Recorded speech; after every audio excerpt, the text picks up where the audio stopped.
Baroness Fox Buckley. My Lords, Section 3 of Clause 73 is the one and only reference in the bill to the fact that the majority of victims of domestic abuse are female. This is therefore an important part of the guidance that should stand alone as fact, unencumbered. But also, adding in a link to quote, any strategy to end violence against women and girls adopted by a Minister of the Crown seems far too open-ended politically. None of us here know what the strategy might comprise of. Will we agree with that strategy? And should we have blind trust in Ministers of the Crown? It seems like a rather unreliable hostage to fortune. But I'm also nervous that this again takes us into the murky area of contested political explanations for domestic abuse in the name of joining the dots. This bill rightly gives both practical support to and criminal redress for domestic abuse. Its job is not to supply a closed narrative. I'm all for political debate on these issues, but statutory guidance could close down such a debate.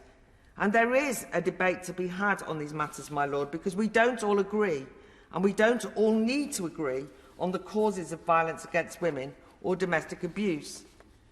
As a generalisation, we can say that women do have different and sometimes more negative experience of dealing with public life than men.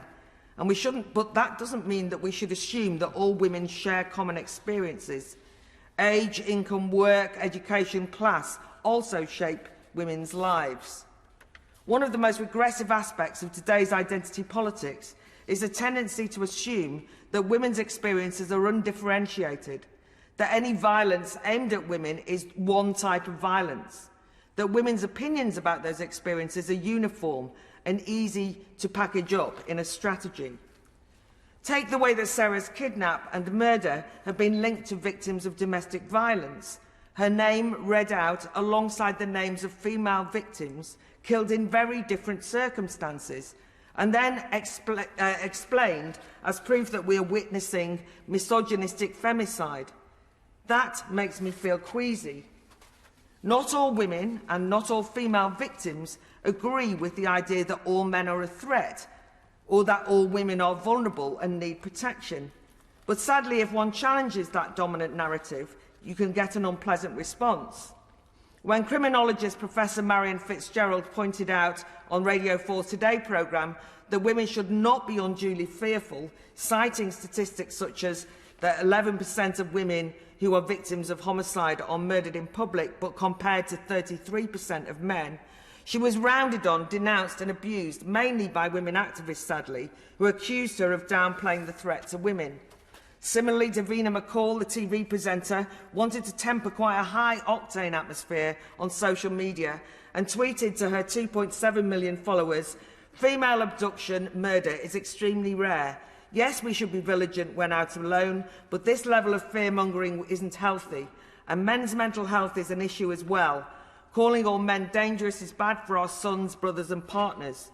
A well-intentioned tweet, I thought, reasonable and humane, a sentiment that she shared in good faith, but it led to a Twitter pile-on, vicious and nasty diatribes, uncharitable headlines, and the infamous accusation that Davina McCall was one of those women suffering internalised misogyny. I say this because I just do not think it is good enough to just say we all know what we mean by the continuum of domestic abuse and violence against women and girls. It's more complicated than that.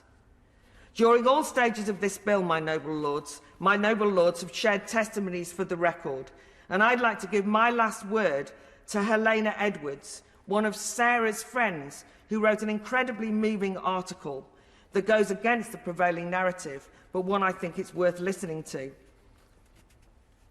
This is what she said. "As for us, her friends, let us grieve our loved one, brutally taken in such an awful way. The misuse of it by those with an agenda is not a comfort for us. As a 33-year-old woman, what will I take from this? I am reminded that life is short, and I will try and live mine to the full. Of course, I will be sensible and maybe take a few more taxis than I used to, but I will not live in fear.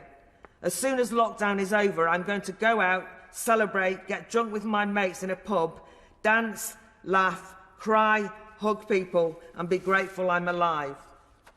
My Lords, we all deal with tragedies differently. We are all entitled to draw different lessons from events. Sarah's death has sparked a national conversation, but let's not allow it to become a one-sided monologue or an official strategy. Whatever one's view, the rightful place for such debates should surely be lively discussions in the public square, not statutory guidance. I think there's much to admire in this bill on domestic abuse, but linking it with the strategy on violence against women and girls is a hostage to fortune, and it does the bill no service. In that spirit, I'm opposed to this amendment.